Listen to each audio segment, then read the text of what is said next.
Mi padre se negó a entregarme en el altar el día de mi boda porque mi hermana programó la fiesta de cumpleaños de su gato para el mismo día. Mi hermana anunció la fiesta de su gato en la misma llamada, en la que le pedí a mi papá que me entregara en el altar. Y honestamente pensé que estaba bromeando durante unos 5 segundos completos. Hasta me reí un poco. Y no fue una risita linda, sino de esas que se te escapan cuando tu cerebro intenta protegerte del hecho de que algo profundamente estúpido está pasando en tiempo real. Ella no se rió. Mi papá tampoco. Solo hubo un silencio raro en la línea, pesado y cuidadoso, como si todos menos yo ya supieran de qué trataba el guión, y yo hubiera llegado a la escena demasiado tarde. Yo estaba en la cocina de mi departamento con una lista del súper en una mano y la tapa de una pluma en la boca, rodeada de todo el relajo de la boda. Muestras de tela, correo a medio abrir, una caja de zapatos y una hoja de cálculo que imprimí porque, al parecer, disfruto sufrir en múltiples formatos. Mi prometido había salido a recoger la cena. Por cierto, me llamo Julie. Y yo le había marcado a mi papá, porque pensaba que tal vez, solo tal vez, podríamos tener un momento normal. Uno, aunque fuera chiquito. No tenía que llorar.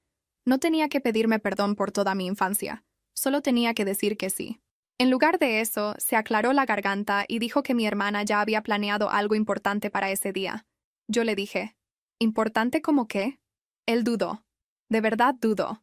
Lo suficiente como para que se me hundiera el estómago. Entonces mi hermana, que al parecer había estado ahí sentada escuchando todo, se metió y dijo, es el cumpleaños conmemorativo de Muffin. Ya sabes que lo hago cada año. Y ese fue el momento en que se me heló el cuerpo. Porque para empezar, el gato no estaba muerto. Estaba vivito y coleando. Gordísimo. Probablemente sentado en el marco de alguna ventana lamiéndose y sin aportar absolutamente nada al colapso de mi familia. Segundo, ella empezó a llamarlo cumpleaños conmemorativo, porque nuestra mamá amaba a ese gato, y porque todo en esta familia tenía que pasar por el filtro del duelo si ella quería que contara. Tercero, la fecha de mi boda ya estaba fijada desde hacía más de un año. Me saqué la tapa de la pluma de la boca y le dije, no puedes estar hablando en serio. Ella soltó esa risita ofendida, esa suave, falsa y frágil que usaba cada vez que quería sonar herida en lugar de manipuladora. ¡Wow! Ok, perdón porque mi salud mental sea un inconveniente otra vez. Ahí estaba, el himno nacional de la familia. Mi papá intentó calmar las cosas de inmediato. Siempre hacía eso de hablarnos a las dos como si fuéramos igual de responsables del desastre que estuviera pasando, incluso cuando una claramente estaba prendiendo el cerillo y la otra solo estaba ahí parada con una toalla en la mano. Dijo que sabía que esto era doloroso, que las emociones estaban a flor de piel, que todos tenían sus razones. Todos tenían sus razones. Yo dije, papá, no llamé para comparar razones. Llamé para preguntarte si me vas a entregar en el altar. Otro silencio. Más corto esta vez. Más gacho. Entonces dijo las palabras que probablemente deberían tatuarme en la frente porque, al parecer, me han perseguido toda la vida. Ya sabes que tú eres la más fuerte. Me apoyé en la barra de la cocina y cerré los ojos. Claro, por supuesto que lo era. Fui la más fuerte cuando mi mamá se enfermó. Fui la más fuerte cuando murió. Fui la más fuerte cuando mi hermana dejó de lavar los trastes, dejó de ir a clases, dejó de hablarle a todo el mundo a menos que necesitara dinero o lástima, o que alguien le dijera que era muy valiente por salir de la cama. Fui la más fuerte cuando mi papá decidió que fuerza significaba que te podían descuidar sin que te quejaras. Así que le dije, yo también te necesito. Muy bajito. Muy simple. Honestamente, con más sinceridad de la que quería mostrar. Y mi papá soltó un suspiro, como si le hubiera pedido que cargara un camión. Mi hermana empezó a llorar en ese momento. Rápido. Conveniente. Casi profesional. Dijo que si él la abandonaba ese día, no sabía en qué estado terminaría. Y les juro por Dios que pude escuchar cómo él se giraba hacia ella a través del teléfono. Así de entrenada estaba yo. Conocía el sonido exacto de él eligiéndola a ella antes de que siquiera lo dijera en voz alta.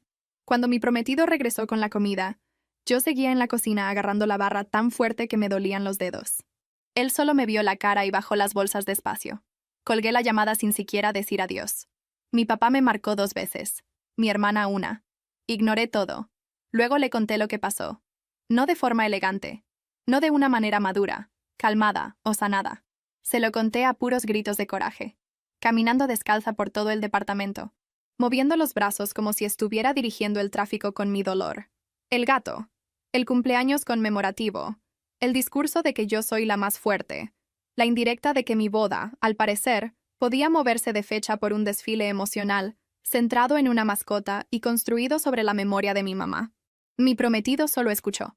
Esa fue una de las primeras cosas que amé de él. No corrió a querer arreglar mis sentimientos como si fueran un problema de plomería. Me dejó sentirlos. Cuando por fin dejé de hablar, me preguntó, ¿quieres que les llame? Me volví a reír, pero esta vez casi lloro al mismo tiempo. No, quiero que me adopte otra familia. Él se acercó, me puso las manos en los hombros y me dijo, para lo que sirva, esto es una locura.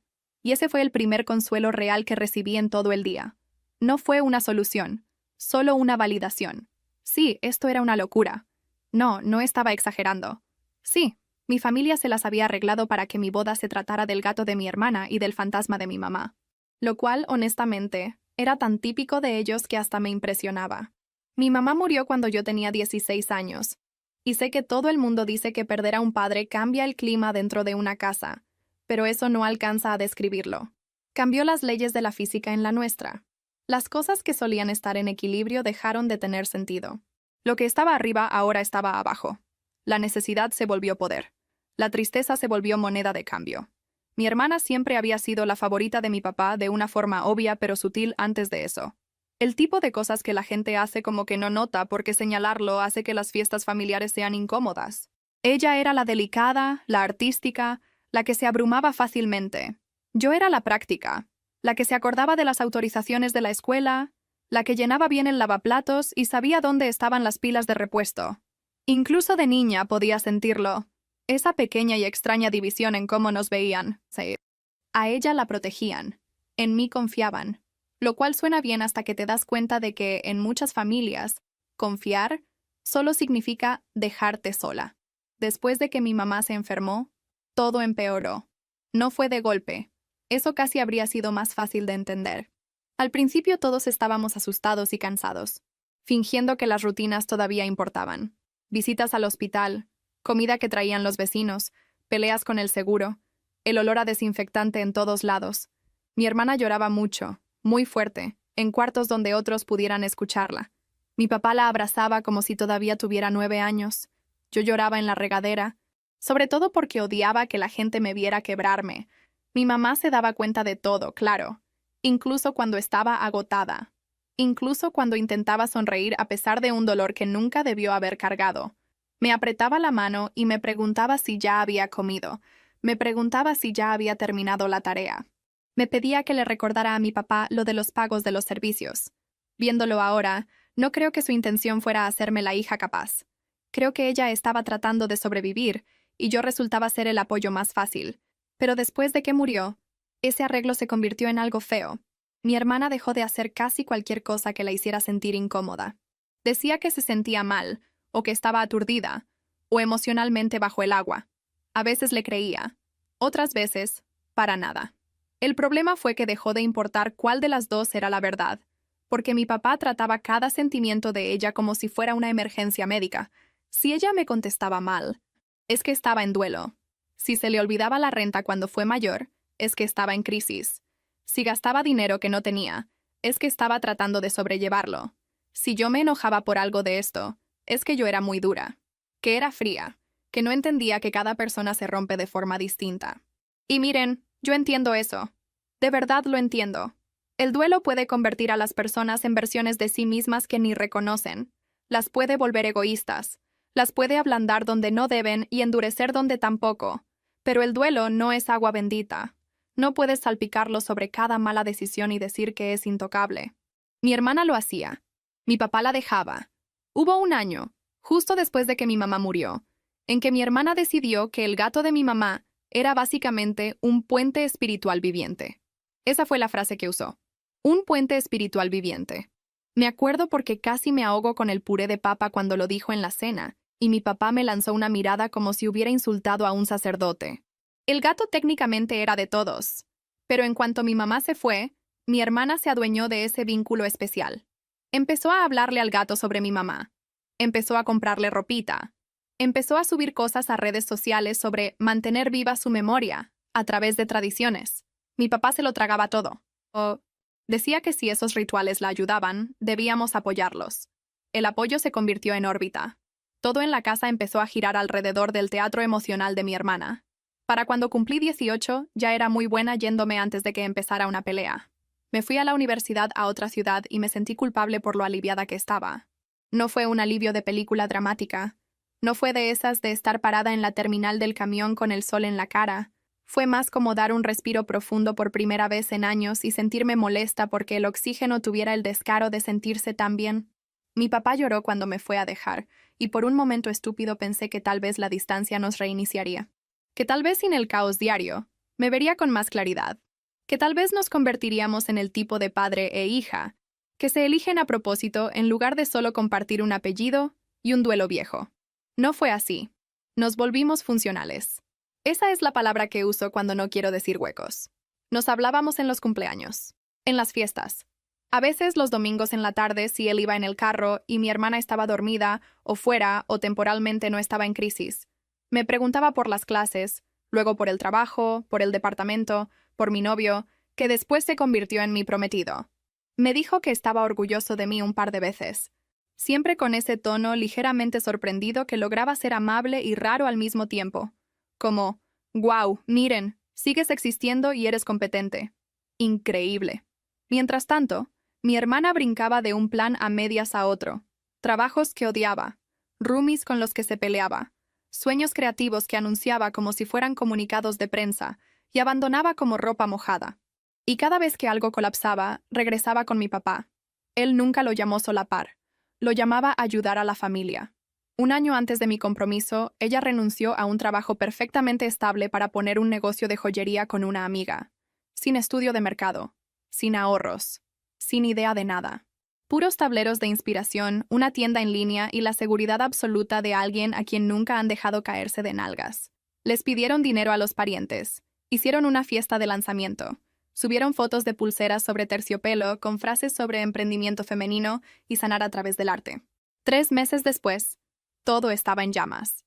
Pedidos tarde, relajo con los proveedores, impuestos ignorados, la amistad explotó. Llegó a la casa llorando y dijo que la gente la había saboteado. Mi papá pagó parte de la deuda. También pospuso su jubilación. Dijo que no podía dejarla sin apoyo mientras ella estuviera tan frágil. Yo le dije, papá, ella no es una situación de escuadrón antibombas. Es una mujer adulta que tomó decisiones tontas.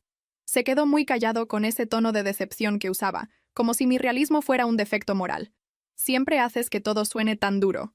Tal vez lo hacía. Tal vez lo sigo haciendo. Pero ser duro y mentir no es lo mismo, y a mi familia le encantaba confundirlos. Así que cuando mi prometido me pidió matrimonio después de casi 8 años juntos, yo sabía que mi hermana iba a poner las cosas raras. No sabía cómo. Solo lo sabía. A algunas personas les dan los nervios normales de la boda. El acomodo de las mesas. El dinero. La lluvia. Yo tenía todo eso más un instinto de toda la vida de que cualquier alegría que mostrara demasiado abiertamente frente a mi familia sería tratada como un ataque personal. Resulta que mis instintos se quedaron cortos. Lo que pasa con el favoritismo es que la gente de fuera casi nunca ve la forma completa que tiene. Pescan momentos, un comentario raro, un regalo desigual, alguien a quien defienden demasiado rápido. Pero no viven dentro del patrón el tiempo suficiente para entender cuánto de tu personalidad se construye alrededor de manejar eso. Me volví buena para no dar problemas porque el puesto de dar problemas ya estaba ocupado. Me volví buena para bromear a pesar del dolor porque si decía las cosas demasiado claro, me acusaban de poner tenso el ambiente. Me volví buena para anticipar desastres porque en mi familia, la paz solía ser solo la pausa antes de que mi hermana necesitara que todos se acomodaran a su gusto otra vez. Así que cuando nos comprometimos, me dije a mí misma que iba a estar tranquila. Límites. Expectativas razonables. Nada de mendigar migajas emocionales a gente que llevaba años actuando como si lo básico fuera un lujo. Mi prometido y yo planeamos una boda que de verdad pudiéramos pagar, lo que significaba que no fuera chiquita, pero tampoco extravagante, y definitivamente no el tipo de evento donde extraños con guantes blancos te pasan cucharitas con una uva encima. Queríamos algo cálido, con mucho movimiento, un poco caótico, muy nosotros, buena comida, gente que de verdad nos cayera bien. Música lo suficientemente fuerte para tapar la energía incómoda de la familia. Le hablé a mi papá antes de anunciarlo públicamente porque, al parecer, seguía siendo esa hija, la considerada, la que pensaba que tal vez si hacía las cosas en el orden correcto, obtendría un resultado diferente. Se escuchaba feliz, muy feliz, tanto que me odié a mí misma por sentirme aliviada. Me preguntó si mi prometido lo había pedido correctamente, lo cual me hizo soltar una risotada porque ¿qué significaba eso hoy en día? Correctamente. Como si se hubiera acercado a una granja con el sombrero en la mano a pedir mi futuro desde el porche. Pero mi papá también se rió, y por un minuto se sintió fácil. Luego dijo que esperaba que esto no fuera muy difícil para mi hermana. Casi se me cae el teléfono. Ni un felicidades primero, ni un ¿cómo te sientes?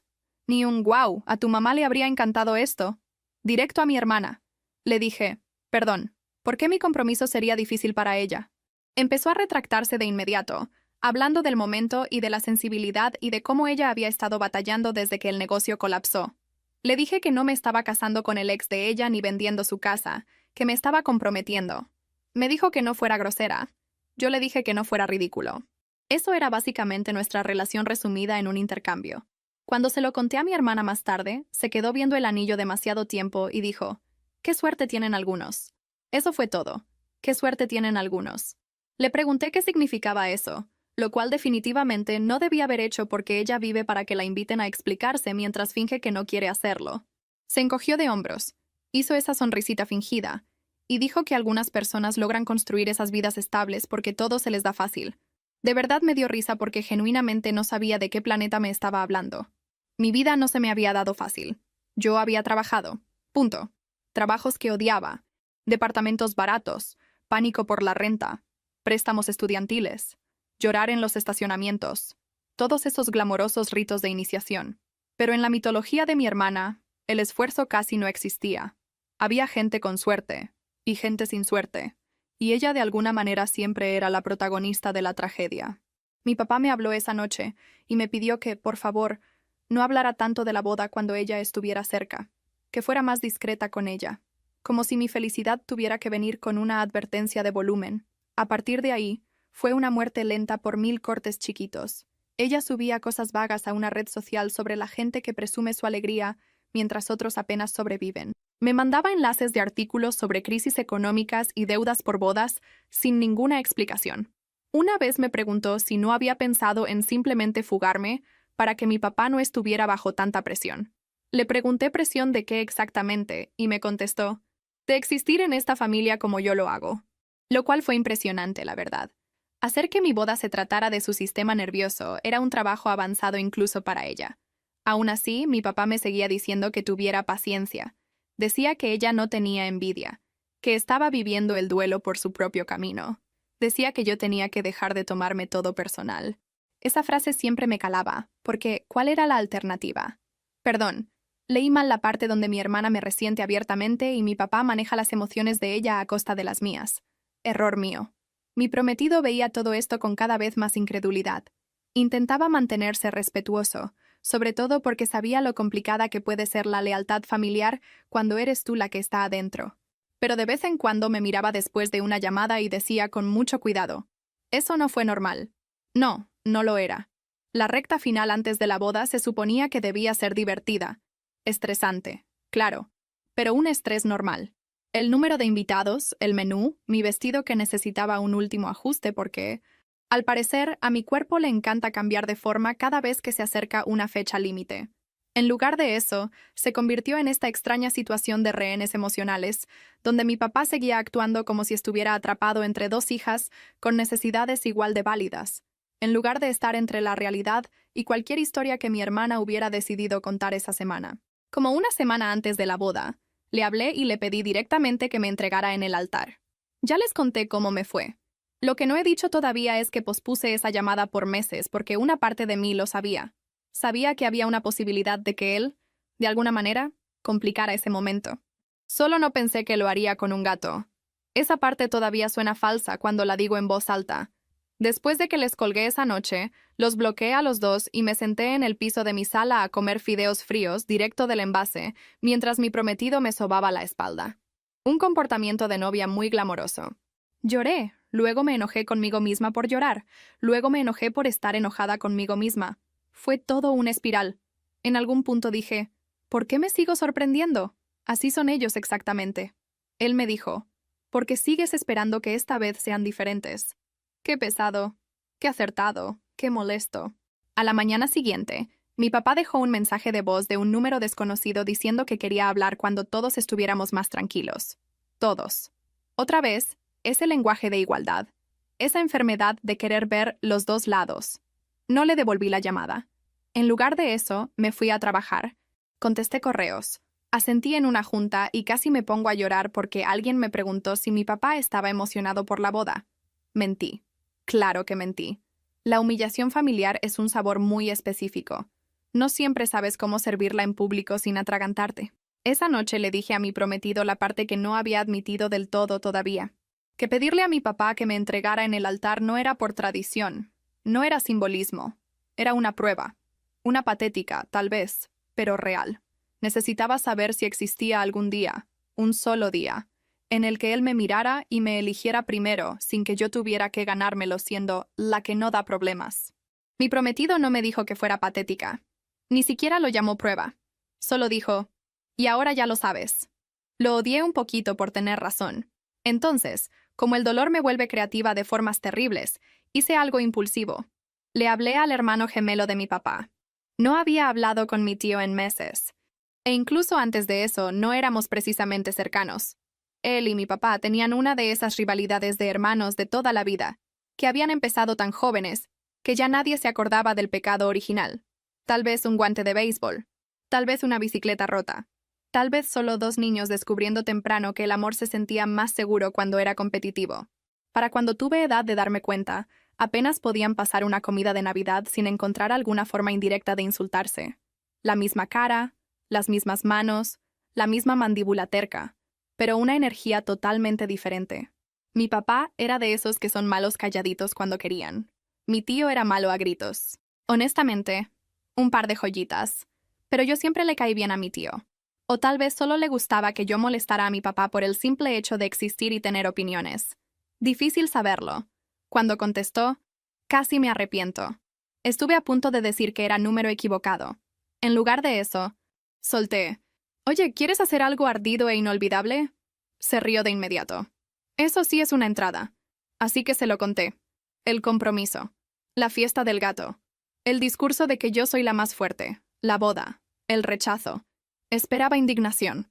Esperaba tal vez algo de lástima mezclada con hambre de chisme familiar. Lo que obtuve fue un silbido largo y bajo y luego un «Tu papá de verdad se aferró al carril más estúpido posible». Me reí tan fuerte que me salió un moco. Fue la primera vez desde esa llamada que sentí algo parecido al alivio. Entonces le dije, ¿me entregarías tú en el altar? Hubo un segundo de silencio. Lo entendió al instante. No el significado emocional. No hay que romantizar al Señor, sino el golpe. El hermoso y humillante golpe que significaba. Me dijo, ¿quieres que yo te entregue en el altar en tu boda mientras tu papá está en la fiesta de cumpleaños de un gato? Le dije que sí. Dijo, absolutamente. ¿Lo invité porque de repente sentí un vínculo de sanación profundo con él? No. Seamos serios. Lo invité porque estaba herida y furiosa, y quería que mi papá sintiera en público lo que me había hecho. Quería que otras personas lo vieran. Quería que él lo viera. Esa no fue mi mejor versión. Fue mi versión más herida usando labial y sosteniendo un cerillo. Subimos una foto juntos al día siguiente después de vernos para tomar un café. Nada del otro mundo. Solo él con el brazo sobre mi hombro y un texto sobre estar agradecida por la familia que sí está presente. Ardido, sutil, nuclear. Una obra maestra. Mi papá marcó antes de que pasara una hora. Vi su nombre brillar en la pantalla desde el registro de llamadas bloqueadas y sentí esa emoción fea en el pecho. Que, de nuevo, no fue mi mejor momento. Pero no miento sobre mí misma cuando la verdad no me favorece. Quería que estuviera sacado de onda. Quería que estuviera incómodo. Quería sacarlo de esa suave niebla trágica con la que siempre envolvía a mi hermana y obligarlo a ver la consecuencia real de elegirla a ella sobre mí. Contesté al tercer intento. No dijo hola. Dijo, ¿qué demonios estás haciendo? Y yo le dije, resolviendo el problema. Estaba furioso de una forma que casi nunca le había visto. No triste, no decepcionado, furioso. Lo cual me dijo todo. Mi dolor no lo había conmovido. Mi humillación no lo había conmovido. Pero que su hermano se metiera en su papel, Eso sí movió montañas. Dijo que yo estaba intentando avergonzarlo. Yo le dije que él se avergonzó solo. Dijo que los asuntos familiares no se exhibían. Yo le dije que tal vez debió pensar en eso antes de faltar a la boda de su hija por un festival de duelo gatuno. Hasta se le fue el aire. Como si yo hubiera cruzado una línea por describir la situación tal cual era. Luego hizo algo casi chistoso por lo predecible que fue. Dijo que tal vez, todavía podría convencer a mi hermana de cambiar la fecha si yo cancelaba esa payasada de inmediato. Me quedé callada, porque ahí estaba, la prueba. Lo que creo que ya sabía, pero necesitaba escuchar en voz alta. Él sí podía presionarla. Él sí podía confrontarla. Podía esforzarse más. Solo había decidido no hacerlo hasta que su orgullo se vio amenazado. Le dije, o sea que cuando era yo la que sentía dolor, no podías hacer nada, pero cuando es él con un traje a mi lado, de repente sí hay opciones. Intentó explicarse. Siempre intentaba explicarse cuando la verdad quedaba demasiado al desnudo. Dijo que yo no entendía lo frágil que ella estaba ahorita, lo cerca que había estado del límite, el pavor que le daba decirle algo equivocado. Le pregunté exactamente cuál era el límite esta semana. ¿Lágrimas? ¿Un berrinche a gritos? ¿Un post triste en internet? Me dijo que no fuera cruel. Yo le dije, le sigues llamando crueldad a la honestidad, porque es más fácil que admitir que le tienes miedo. Eso le dolió. Sé que le dolió porque se quedó calladísimo. Entonces dijo algo que probablemente voy a escuchar en mis sueños cuando sea vieja. Ella me necesita más. Ni siquiera me acuerdo de haber decidido llorar. Solo pasó. Caliente y de golpe y vergonzoso, porque nada me hace sentir más infantil que llorar mientras trato de sonar fuerte. Le dije, ¿te estás escuchando? Te la pasas diciendo la verdad incómoda en voz alta y luego actúas como si te sorprendiera mi reacción. Él también empezó a llorar entonces, lo cual casi lo hizo peor. Mi papá llora de esa forma atónita, como si sus propias emociones lo sorprendieran cada vez. Dijo que estaba haciendo lo mejor que podía, que nos había fallado a las dos de formas diferentes, que yo tenía que saber que me amaba. Y ese era el problema. Yo sí sabía que me amaba. Eso era lo que lo hacía mucho más difícil. Si no me amara, todo habría sido más claro. Pero sí me amaba. Solo que me amaba de esa forma medio útil y medio devastadora en que lo hacen algunos padres, donde el cariño existe pero no te salva, donde pueden preocuparse genuinamente y aún así elegir siempre al hijo que exige más. El amor no es magia. Pregúntenle a cualquier hija que creció muerta de hambre en una casa llena de comida. Le dije que no iba a cancelar lo de mi tío. Él dijo que si seguía adelante con esto, iba a dañar las cosas permanentemente. Casi me vuelvo a reír. Permanentemente. Como si estuviéramos parados en un lugar impecable y no en el desastre de años. Cuando colgué, me temblaban tanto las manos que se me cayó el celular en el sillón. Mi prometido salió del baño todavía con pasta de dientes en la comisura de los labios, y solo me vio. Le dije, resulta que sí puede mover montañas por su orgullo. Mi prometido se sentó a mi lado y me preguntó si todavía quería que mi tío lo hiciera. Dije que sí de inmediato, luego que no, luego que tal vez. Luego lloré más fuerte porque, al parecer, mi rango emocional esa semana pasaba por todas las estaciones al mismo tiempo. La verdad era que quería venganza, pero también quería dignidad, y no son la misma cosa. A veces se enciman lo suficiente como para confundirte. Durante el siguiente día, mi papá siguió marcando de diferentes números. Mi hermana mandó un mensaje que decía, «Felicidades por convertir tu boda en otra forma de lastimar a la gente». ¡Qué cinismo! De verdad, qué cinismo. Escribí como 12 respuestas y no mandé ninguna, principalmente porque ninguna iba a arreglar la parte que de verdad dolía. Yo no quería a mi tío. No realmente. Yo quería que mi papá quisiera estar ahí. Y una vez que esa verdad se asentó, la venganza empezó a sentirse más chiquita que el dolor. El día después de que mi tío aceptó entregarme en el altar, me vi con él para tomar un café. Más que nada porque me parecía ridículo hacer un arreglo de ardor que te cambia la vida por teléfono, y luego no vernos a la cara. Él era exactamente lo que siempre había sido. Ruidoso, encantador por ratos, un poco inapropiado y emocionado por un drama que técnicamente no era suyo. Me dio un abrazo demasiado fuerte, le dijo idiota a mi papá en los primeros 2 minutos, y se pasó la siguiente media hora contando historias de su infancia, como si estuviera armando un caso legal de por qué mi papá siempre había sido imposible. Al principio lo dejé. Era extrañamente reconfortante, como pedir prestado el coraje de alguien más por un minuto para no tener que cargar con el mío sola. Me recordó cosas que se me habían olvidado. Cómo mi papá odiaba que lo dejaran mal. Cómo podía aguantar el dolor personal mucho mejor que la humillación pública. cómo se había pasado años fingiendo que estaba por encima de las competencias infantiles entre hermanos, mientras secretamente trataba cada reunión familiar como un marcador. Mi tío dijo, él puede aguantar la culpa, no puede aguantar la humillación. Eso me caló hondo porque explicaba la rapidez de la reacción de mi papá mejor que cualquier otra cosa. Entonces mi tío se echó para atrás y dijo, a ver, ¿de verdad me quieres ahí? ¿O quieres que él se imagine que estoy ahí? Me quedé viéndolo. Porque qué pesado. También porque qué justo. Se encogió de hombros. No me ofendo de ninguna de las dos formas. Me daría gusto, obvio. Pero hay una diferencia entre querer apoyo y querer causar un impacto. Me quedé viendo mi café, luego por la ventana y luego otra vez a él. ¿No pueden ser las dos? Se rió. Claro, pero una de esas dura más tiempo.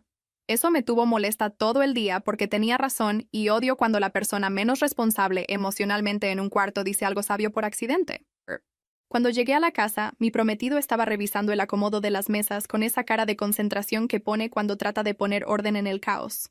Había marcado nombres con resaltador y circulado posibles zonas problemáticas como si estuviera mapeando un sistema meteorológico, lo cual, para ser justos, básicamente estaba haciendo. Dejé mi bolsa y dije, mi tío es irritantemente perspicaz. Ni siquiera levantó la vista. Eso debió ser chocante. Me senté frente a él y finalmente dije lo que había estado resistiendo. Ya no sé si quiero que mi tío me entregue en el altar. Dejó el resaltador. Esperaba que dijera, qué bueno, porque él ya me había dado a entender suavemente que convertir mi ceremonia en un mensaje para mi papá tal vez no se sentiría tan satisfactorio en el momento como se sentía en teoría. En lugar de eso, me preguntó, ¿cómo quieres sentirte cuando entres? No quién, no qué mensaje mandar. ¿Qué sentimiento? Esa pregunta me desarmó más que cualquier pelea, porque la verdad era que quería sentirme orgullosa. Firme, elegida, sí, pero no prestada. No quería pasar ese momento buscando la reacción de mi papá o imaginándomela. No quería que el recuerdo de mi boda estuviera ligado para siempre así mi venganza había pegado bien. Ya le había dado a mi familia suficiente tiempo de mi vida. No quería darles el centro de esto también. Así que dije, muy bajito, creo que quiero entrar sola. Mi prometido asintió como si ya lo supiera antes que yo. Entonces, eso es lo que vas a hacer. Le hablé a mi tío esa tarde y se lo dije. Fue muy amable, lo cual me sorprendió. Hizo una broma sobre que lo habían bajado de categoría de símbolo a invitado. Luego se puso serio y dijo que tal vez era mejor así. Dijo que si entraba sola, nadie lo confundiría con nada que no fuera la verdad.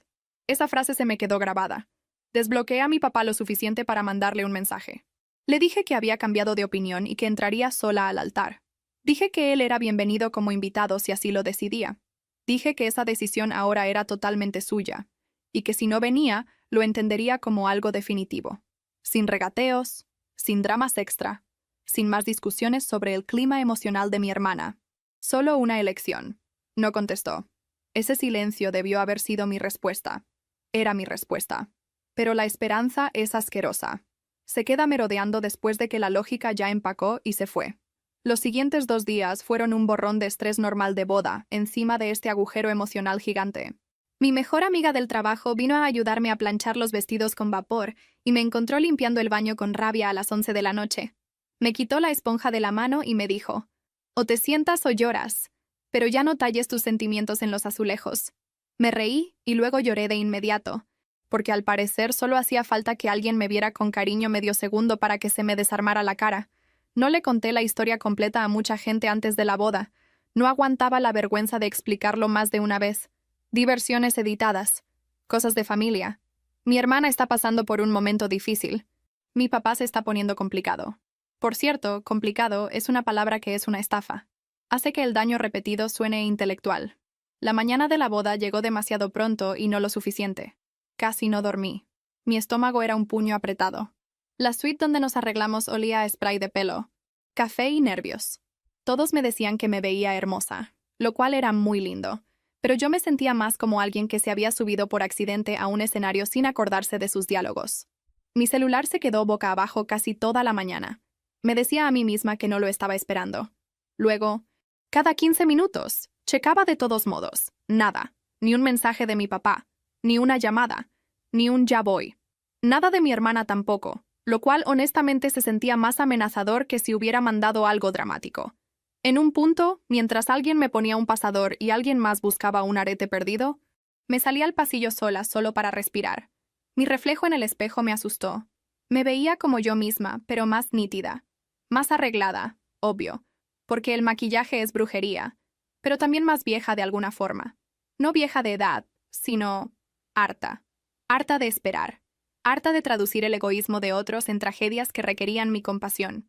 Mi prometido mandó un mensaje desde el otro cuarto que decía: «Todavía no hay incendios, un comienzo prometedor». Me reí fuerte. Luego mandó otro: «Además, hoy no le debes consideración a nadie». Ese fue tal vez el mejor regalo de bodas que alguien me dio. Justo antes de la ceremonia, una de las coordinadoras me preguntó si estaba lista para mi señal de entrada con acompañante, y le dije: «Voy a entrar sola». Ni parpadeó. No me preguntó si estaba segura con esa voz falsa y calmada que usa la gente cuando cree que vas a cometer un error por el estrés. Solo asintió y ajustó los tiempos. Algo de ese pequeño respeto práctico casi me hace llorar otra vez. Cuando la música cambió, todo se quedó extrañamente callado dentro de mí. No en paz, no exageremos, sino enfocada. Las puertas se abrieron y ahí estaba yo. Solo yo. El vestido, los latidos del corazón, años de tonterías familiares, todo junto. Me sentí expuesta medio segundo, como si todos pudieran ver la forma exacta del moretón debajo de la tela.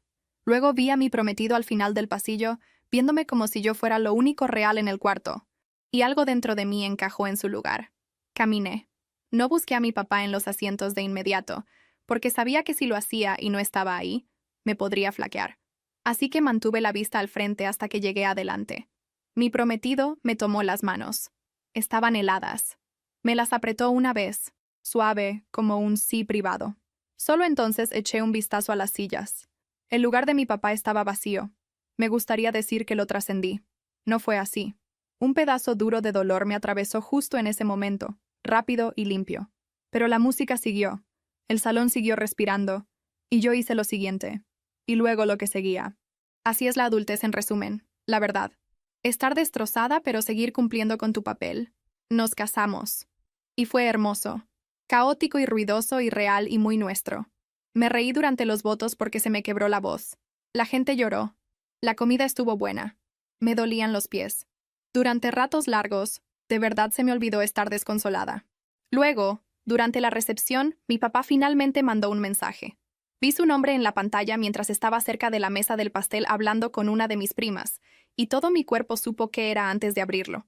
Me alejé, lo leí sola, y ahí estaba. Que lo sentía, pero que tu hermana me necesitó más hoy. Que se había puesto sumamente mal, y amenazó con entrar en crisis si se quedaba sola. Que esperaba que yo pudiera entender. Que estaba decepcionado por lo vengativa que me puse con su hermano. Que me amaba. Que nos deseaba felicidad. Lo leí 3 veces. No porque fuera complicado, solo porque a veces la crueldad se ve tan ordinaria en una pantalla que toma un segundo registrar que de verdad pasó. Luego bloqueé mi celular y regresé adentro. Porque él no se iba a quedar con el resto de mi boda también. No hice un escándalo cuando me llegó el mensaje de mi papá. Esa parte me importa, sobre todo porque había como 9 tipos de escándalos disponibles y no elegí ninguno. No aventé el celular. No me puse a sollozar en un baño. No me planté en medio de la pista de baile a anunciar a todo el salón que mi papá oficialmente había elegido la celebración de un gato sano y adulto por encima de mi boda. Aunque, para que conste, esa última opción sí me pasó por la cabeza. Lo que hice fue quedarme parada afuera del salón de la recepción 1 minuto entero con el celular en la mano y la cara acomodada en algo que esperaba que pareciera neutral desde lejos. Mi prima se acercó y me preguntó si todo estaba bien, y le dije: «Sí, puras tonterías familiares», que probablemente ha sido mi frase más repetida desde la pubertad. Me lanzó esa mirada que te da la gente cuando sabe que mientes, pero también sabe que todavía no quieres que te rescaten. Entonces mi prometido salió. Me vio y dijo: «¿Qué pasó?». Le pasé el celular sin decir nada. Leyó el mensaje. Apretó la mandíbula. No dramáticamente, solo lo suficiente. Luego me regresó el celular y dijo: «No tienes que contestar eso hoy». Lo cual estuvo bien porque yo tenía como 15 posibles respuestas, y todas sonaban a algo de lo que tomarías captura para futuras audiencias en el juzgado. En lugar de eso, guardé el celular en mi bolsa y regresé a mi boda. Esa frase suena más limpia de lo que se sintió la experiencia. No fue algo elegante, fue resistencia activa, fue elegir, una y otra vez, no dejar que mi papá se sentara de forma invisible en la esquina de cada minuto feliz y lo manchara. Bailé. Abracé gente. Comí pastel que apenas me sabía a algo. Sonreí para fotos que todavía no he visto de cerca, porque una parte de mí tiene miedo de que se pueda notar el segundo exacto en que me convertí en una persona sin padre, en cualquier sentido emocional significativo. En algún punto, uno de mis parientes más grandes preguntó dónde estaban mi papá y mi hermana, y simplemente dije la verdad porque estaba demasiado cansada para proteger a nadie. Dije que mi hermana planeó el evento del cumpleaños de su gato para el mismo día y mi papá eligió eso. Esperaba confusión. Tal vez lástima incómoda. No esperaba indignación. Pero indignación fue lo que obtuve. Tienen que entender. Mucha de mi familia extendida sabía que mi hermana era sensible. Ese era el lenguaje oficial sobre ella. Sabían que mi papá la consentía de más. Sabían que había tensión. Lo que no sabían, porque mi familia está muy comprometida con la disfunción privada disfrazada de dignidad, era hasta dónde llegaba la cosa realmente. En cuanto el primer pariente lo escuchó, la historia corrió rápido. No tuve que contarla más de 2 veces. Para la tercera, la gente ya se acercaba a mí furiosa por mí, preguntándome si era cierto. Una tía con la que casi nunca estaba de acuerdo dijo, ¿qué hizo qué? Tan fuerte que hasta el mesero se dio la vuelta. Debo decirles que esto no me sanó. La validación pública es linda, pero no es lo mismo que ser amada correctamente. Aún así, no voy a fingir que no importó. Hubo algo que me hizo pisar tierra al ver a otras personas reaccionar como yo me había sentido. Su sorpresa me recordó que no estaba pidiendo demasiado. No era una dramática. La situación de verdad era así de absurda. Para el final de la noche, mi papá se había vuelto un escándalo de pasillo. Yo lo sabía. Él probablemente también lo sabía.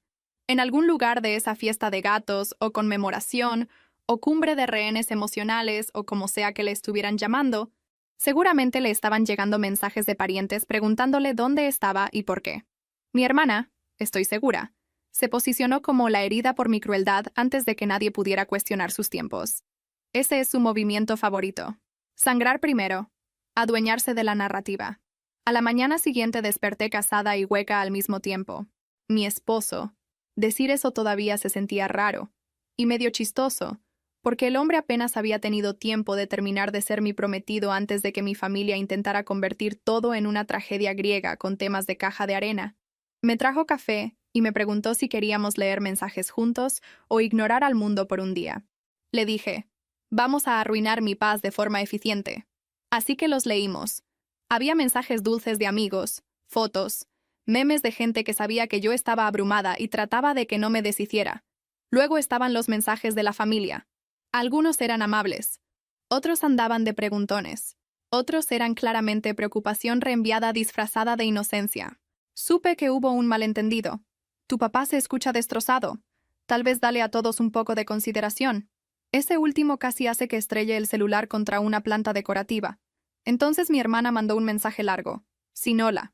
Sin felicidades. Pura acusación. Dijo que yo había humillado a nuestro papá a propósito. Que había usado el dolor privado para llamar la atención. Que la familia la estaba atacando a ella y a él le estaban hablando sin parar porque yo había decidido ser vengativa en lugar de compasiva. Dijo que yo sabía lo inestable que ella había estado y que no me importó. Dijo que las hermanas normales no se hacían esto. Esa frase de verdad me hizo reír fuerte porque las hermanas normales tampoco planean desfiles de duelo gatuno sobre las bodas de las otras. Pero al parecer nos estábamos saltando esa parte. Escribí una respuesta. La borré. Escribí otra. También la borré. Finalmente puse. Dije la verdad. Si la verdad te avergüenza, eso no es mi problema. Contestó casi al instante. Siempre crees que tienes la razón porque eres fría. Ahí estaba otra vez. Fría. Mi adjetivo familiar menos favorito. La etiqueta que me pegaban cada vez que me negaba a actuar con suavidad, de la forma exacta que ellos querían. No importaba que yo me hubiera pasado años suavizando escenas, prestando dinero que no tenía realmente, hablando con calma cuando quería gritar. En el segundo en que dejé de amortiguar el caos de los demás, me volví fría. Mandé un último mensaje. No me vuelvas a buscar a menos que alguien esté en el hospital. Luego la bloqueé. Mi papá se esperó a que estuviéramos en nuestro viaje corto de luna de miel para marcar desde un número que no reconocí. Contesté porque, al parecer, participo voluntariamente en mi propio sufrimiento. También porque una parte traidora de mí todavía pensaba que tal vez diría la frase correcta, no arreglarlo. Solo finalmente decirlo claro. No lo hizo. Se lanzó directo al contexto, a la explicación, a los matices. que tu hermana estaba entrando en pánico, que tu tío me estaba humillando. Ya sabes lo frágiles que están las cosas aquí. Lo dejé hablar como 2 minutos, porque quería estar segura antes de explotar. Luego lo interrumpí y le dije, faltaste a mi boda. Silencio. Luego, lo sé. No, le dije. No creo que lo sepas. No creo que sepas lo que eso significa. Empezó a llorar otra vez. Les juro que ese sonido ahora hace que los hombros se me pongan tensos en automático. Dijo que había estado tratando de mantener unida a la familia. Dijo que le daba pavor que mi hermana hiciera algo imprudente si él se iba. Dijo que pensó que yo, de entre todas las personas, entendería por qué siempre había sido la sensata. Le dije, ¿le sigues llamando sensatez a lo que en realidad es descuido? Eso lo calló. Luego hizo algo tan feo y tan predecible que casi parecía de película. Sacó el tema de la herencia. No de golpe. Se fue metiendo como un cobarde, diciendo que las decisiones tienen consecuencias, que las heridas familiares no desaparecen, que yo había manejado las cosas de una forma que cambió la confianza. Luego mencionó la joyería de nuestra mamá, piezas que ella amaba, piezas que nos había enseñado a las dos cuando éramos más chicas, diciendo que un día se repartirían de forma justa porque quería que sus 2 niñas tuvieran algo de ella. Dijo que si yo estaba eligiendo el distanciamiento y la falta de respeto pública, no veía cómo podía justificar seguir dándome esas cosas.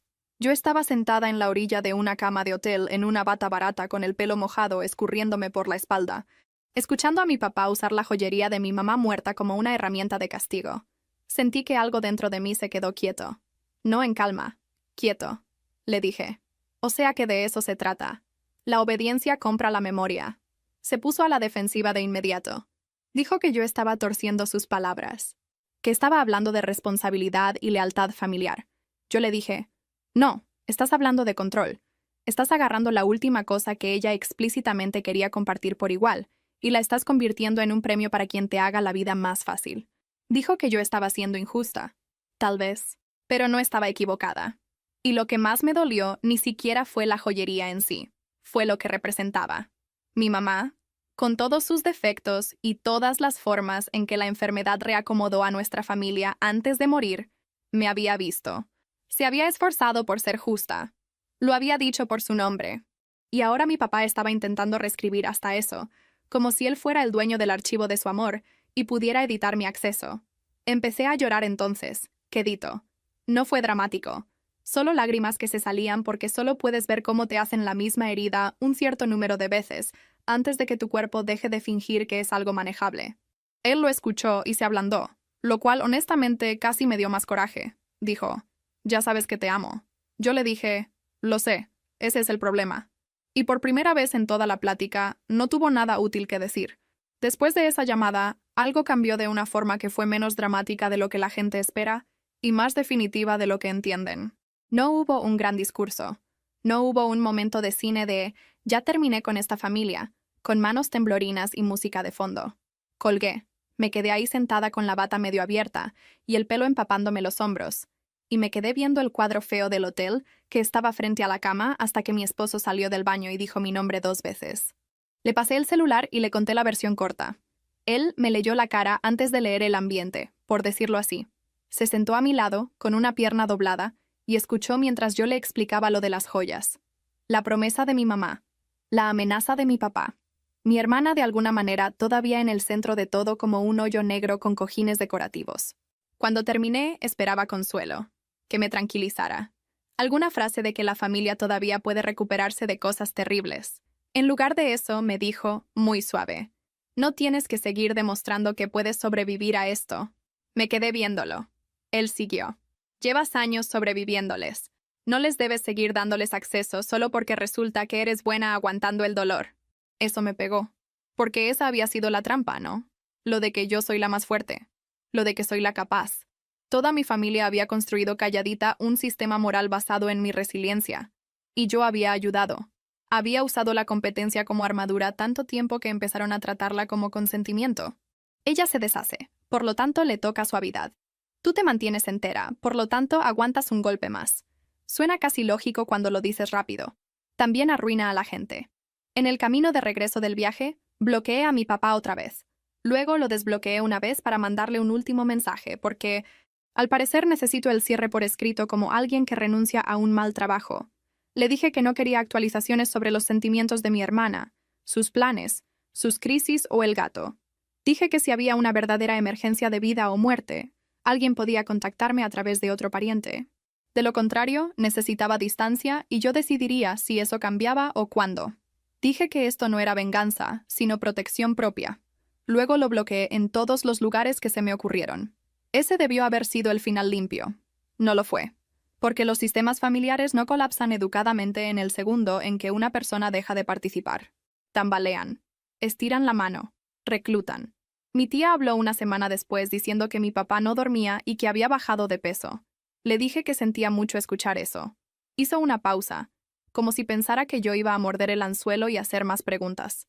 No lo hice. Entonces dijo, «¿De verdad está sufriendo?» Casi me río. No porque quisiera que sufriera. No quería. Sino porque yo me había pasado años sufriendo de formas que él consideraba manejables, mientras yo lo hiciera en silencio. Un primo me mandó un mensaje diciendo que mi hermana le andaba contando a la gente que yo siempre la había odiado porque era vulnerable. Eso me molestó lo suficiente como para ponerme a caminar por toda la cocina. Vulnerable. Qué palabra tan hermosa cuando es real. Qué arma tan asquerosa cuando no lo es.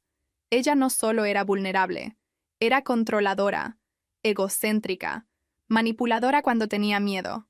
Cosas humanas todas, honestamente. No necesito que sea un monstruo para justificar mi partida. Solo necesito que sea quien ha sido consistentemente. No le contesté al primo. Dejé de dar explicaciones a parientes a los que les gustaba el drama, pero no la carga de tomar partido. Esa fue otra cosa nueva para mí. El silencio sin culpa. O bueno, no sin culpa. Menos culpa. Culpa manejable. Culpa con descuento. Luego estuvo lo de la caja. Como 3 semanas después de la boda, llegó un paquete a nuestro departamento con la letra de mi papá en la etiqueta. Todo mi cuerpo reaccionó antes que mi cerebro. No fue miedo exactamente. Fue más ese viejo terror familiar conocido, como cuando abres una calificación que ya sabes que reprobaste aunque hiciste el trabajo. Me quedé ahí parada con la caja en la mesa mientras mi esposo hacía la cena, y me echaba miradas como si esperara que la caja fuera a sisear. Adentro había una foto enmarcada de mi mamá, una de las bonitas de antes de que se enfermara, y una nota. La nota decía que pensaba que yo debía tener esto porque siempre había sido más parecida a su lado práctico. Lado práctico. Hasta en los gestos que parecían disculpas, se las arreglaba para dividirnos en categorías. Mi hermana se quedaba con la fragilidad y la conexión espiritual y el estatus de emergencia emocional. Yo me quedaba con la logística y la utilidad y ahora, al parecer, con una madre reducida a un papel que me hacía más fácil de archivar. No mencionaba la boda. No había disculpa. Ni un reconocimiento de lo que había hecho. Solo la foto, la nota y una frase sobre esperar que el tiempo suavizara las cosas. Me senté en el piso con el marco en las piernas y lloré más fuerte de lo que había llorado en la boda. Porque aquí está la parte que la gente no dice lo suficiente. A veces lo que te rompe no es la crueldad más grande. Es el gesto que casi es tierno. El pequeño medio gesto que te recuerda que la persona que te lastima también sabe exactamente dónde están tus partes blandas. Mi esposo me encontró ahí y me preguntó si quería que tirara la nota. Dije que sí, luego que no, luego que sí otra vez. Tiró la nota. Me quedé con la foto. Claro que lo hice. La puse en el cuarto, no en la sala. Una parte de mí no quería que mi mamá participara en cada martes cualquiera, mientras yo seguía enojada por cuánto de su memoria habían convertido en un campo de batalla. Eso suena irracional. Ah, es irracional. Bienvenidos al duelo con problemas familiares. Pasaron los meses. Me acostumbré al matrimonio, que fue menos dramático de lo que la gente dice cuando la relación ya es sólida. No fue de repente un cuento de hadas. Éramos nosotros, los mismos chistes raros, los mismos hábitos, ahora con papeles legales y más toallas. Y bendito sea Dios por eso. Bendito sea Dios que algo en mi vida se quedó siendo aburrido de la mejor manera. Pero la situación familiar seguía saliendo a flote de formas feas. Una invitación para las fiestas mandada a los dos, y luego, accidentalmente, actualizada sin mi nombre. Un pariente reportando que mi hermana se había adueñado de las labores de anfitriona porque mi papá estaba agotado. Otro pariente susurrando que ella lo estaba presionando para actualizar su testamento. Eso debió haberme molestado más de lo que lo hizo. Para entonces ya estaba extrañamente entumecida con el tema de la herencia. Que se quede con los trastes, los muebles, las joyas, la carga, todo el paquete embrujado. La prueba material de ser la elegida es un pobre sustituto de la paz. Lo único que me seguía agarrando desprevenida era lo joven que me sentía cada vez que alguien los mencionaba. Podía estar en el trabajo, manejando problemas reales de adultos, contestando 10 correos, pagando cuentas, haciendo todas las cosas normales de una vida competente, y de repente una mención de mi papá o de mi hermana me convertía en una niña otra vez. No infantil, sino vieja de la forma equivocada, jalada hacia atrás. Así que finalmente empecé a ir a terapia. Que sí, probablemente debió pasar antes, pero la terapia cuando eres la que funciona bien, se puede sentir extrañamente como un capricho hasta que estás sentada en tu carro llorando porque una canción del súper te recordó el refractario de tu mamá. Mi terapeuta dijo algo en nuestra tercera sesión que me hizo enojar lo suficiente como para saber que era cierto. Dijo, te asignaron el papel de adulta emocional demasiado pronto, y ahora tu familia te castiga por rechazarlo. Le dije, eso suena caro. ¿Todas sus reflexiones son así? Se rió. Traidora. Pero tenía razón. Me había pasado tantos años tratando de que me entendiera gente comprometida, con malinterpretarme de las formas exactas que mantenían el sistema funcionando. En cuanto dejé de hacer eso, todos actuaron como si yo hubiera cambiado. No lo hice. Realmente no. Solo me volví menos útil para la versión de familia de ellos. Y a la gente no le gusta cuando tu sanación interrumpe su comodidad. La primera vez que volví a ver a mi papá no fue en un funeral, ni en un hospital, ni en ninguno de los lugares dramáticos donde la gente se imagina que las familias distanciadas chocan. Fue en una farmacia un martes en la tarde mientras yo sostenía unas pastillas para la tos y trataba de decidir si la versión genérica era una estafa. Lo vi en el pasillo de atrás, comparando algo en 2 cajas con el mismo ceño fruncido que ponía cuando leía los recibos de la luz. Me di cuenta de que era él antes de que él me viera a mí, y por un segundo de verdad consideré abandonar mi canasta y salir caminando rápido como un testigo en un mal documental. En lugar de eso, me quedé tiesa. Se veía más viejo. Es una frase muy simple, pero me pegó duro. Más viejo del cuello, más viejo alrededor de los ojos, más chiquito de alguna forma. No frágil exactamente, solo desgastado de una manera que nunca me había permitido imaginar porque el coraje prefiere que la otra persona esté de tamaño completo. Me vio entonces. Los dos nos quedamos ahí parados con esa horrible cortesía pública que usa la gente cuando la historia es demasiado grande para el lugar. Dio medio paso hacia adelante. Yo no me moví. Me preguntó cómo estaba. Le dije que bien. Me preguntó por mi esposo. Le dije que bien. Luego nos quedamos ahí marinando en las consecuencias de décadas. Finalmente dijo, te extraño. Y me gustaría decirles que eso me ablandó. Me gustaría decir que escuchar eso de su parte sanó alguna parte secreta de mi yo niña. Lo que hizo en realidad fue cansarme, porque extrañarme y cambiar no eran la misma cosa, y él se había pasado toda mi vida confundiendo la emoción con la reparación. Así que le dije, extrañarme no es lo mismo que respetarme. Su cara cambió. No se enojó. Fue más como si estuviera avergonzado por lo directa que me había vuelto. Dijo que había cometido errores. En plural, errores. Casi me río porque faltar a mi boda y luego amenazar con borrarme del legado de mi mamá no se sentían como pequeños errores accidentales. Pero no lo dije. Solo le pregunté si seguía viviendo con mi hermana. Dijo que sí. Esa fue suficiente información para mí, porque mientras él siguiera dentro de esa misma órbita, con los mismos papeles, el mismo pánico, el mismo sistema de manejo, no había nada real de qué hablar. Todavía no. Tal vez nunca. Podía extrañarme todo el día desde el centro de la máquina. Eso no significaba que yo tuviera que arrastrarme de vuelta a ella y llamar familia a los moretones. Me preguntó si podíamos tomar un café algún día. Me quedé viendo las pastillas para la tos en mi canasta como si me fueran a contestar. Luego dije, ahorita no. No dije nunca. No estaba tratando de ser dramática. Solo quise decir exactamente lo que dije. Ahorita no. No mientras todavía sintiera que los hombros se me ponían tensos al escuchar su voz. No mientras mi hermana todavía pudiera alcanzarme a través de él como el humo bajo una puerta. No mientras él estuviera ofreciendo anhelo en lugar de hacerse responsable. Asintió, y por una vez, no discutió. Solo dijo, está bien. Salí de la farmacia, me senté en mi carro y temblé durante 10 minutos completos. No porque hubiera tomado la decisión equivocada, sino porque había tomado la correcta y aún así se sentía horrible. Esa es la parte que nadie te vende cuando hablan de poner límites. No siempre se sienten poderosos. A veces se sienten solitarios y decepcionantes y extrañamente groseros aunque sean necesarios. A veces manejas a casa con pastillas para la tos y culpa, y tienes que recordarte que proteger tu paz también puede doler. Un mes después de eso, Supe por un pariente que mi hermana se había comprometido. Me dio tanta risa que me tuve que sentar. No porque fuera imposible que ella se casara. Mucha gente difícil se casa todos los días. Algunos hasta 2 veces. Fue el momento lo que me pegó. La rapidez. La forma en que aparentemente se había transformado de una mujer frágil al borde del colapso que no podía sobrevivir emocionalmente a un conflicto de horarios. A una novia radiante que subía fotos de su mano con el anillo y frases inspiradoras sobre nuevos comienzos. Esa noticia provocó algo feo y honesto en mí. Me puso furiosa. No una furia noble. No una furia de preocupación. Una furia de envidia. Una furia de ardor. Quería aventar un zapato, porque una parte de mí sabía exactamente lo que iba a pasar.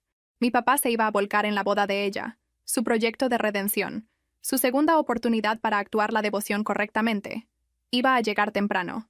Iba a pagar por algo que no podía costear. Iba a cargar sillas y pañuelos y culpa. Probablemente la iba a entregar en el altar con el tipo de cara brillante que yo me había pasado media vida tratando de ganarme. Mi terapeuta después llamó a eso duelo anticipado. Yo le llamé reflujo ácido emocional. No contacté a mi hermana, no la felicité, pero durante como 2 semanas estuve checando sus publicaciones públicas, desde una cuenta falsa como la mujer más emocionalmente evolucionada del país. No me juzguen, o júzguenme un poquito. Me lo gané. Lo que vi fue exactamente lo que esperaba. Citas para el vestido, cenas familiares, mi papá al fondo de las fotos viéndose cansado pero devoto, mi hermana poniéndole texto a todo con frases sobre sanar y ser elegida y honrar a nuestra mamá en todos los momentos significativos. Ese último hizo que aventara el celular al sillón tan fuerte que el control remoto pegó en el piso. Mi esposo me encontró caminando de un lado a otro y me dijo, ¿quieres consuelo u honestidad? Le dije, peligrosa entrada. Él dijo, te estás haciendo daño con información que no puedes usar. Otra vez. Pesado. Otra vez. En lo cierto. Así que dejé de mirar. Y en ese pequeño y tonto acto, el de no checar, no monitorear, no ofrecerme de voluntaria para seguir lastimándome con pruebas del comportamiento inalterado de ellos, sentí que algo cambió. Chiquito, pero real. No lo he superado. Tal vez nunca lo supere del todo. Pero finalmente estaba un poco menos disponible para que me volvieran a dañar. Hoy en día, cuando la gente pregunta por mi familia, ya no hago el mismo baile de antes. No trato de suavizarlo, ni de hacerlo ver encantador, ni digo que somos complicados con una risita como si estuviera pidiendo perdón por el desorden. Digo que no somos cercanos, eso es todo. Limpio. Cierto. A veces esa respuesta decepciona a la gente porque quieren la versión de esperanza. La versión del reencuentro. La versión donde un padre se da cuenta demasiado tarde, una hermana se ablanda, todos lloran en el orden correcto y el amor finalmente se porta bien. Esa no es mi versión. Tal vez nunca lo fue. Lo que tengo en su lugar es algo más chico y, honestamente, más útil. Un departamento callado que se siente seguro. Un matrimonio que no requiere que yo desaparezca para mantener la paz. Una foto de mi mamá sobre mi cómoda. Un número de contactos bloqueados por los que ya no me siento culpable. Y una vida que construí sin esperar a que alguien finalmente me eligiera correctamente. Yo me elegí a mí. Tarde, de forma caótica, con enojo, imperfectamente.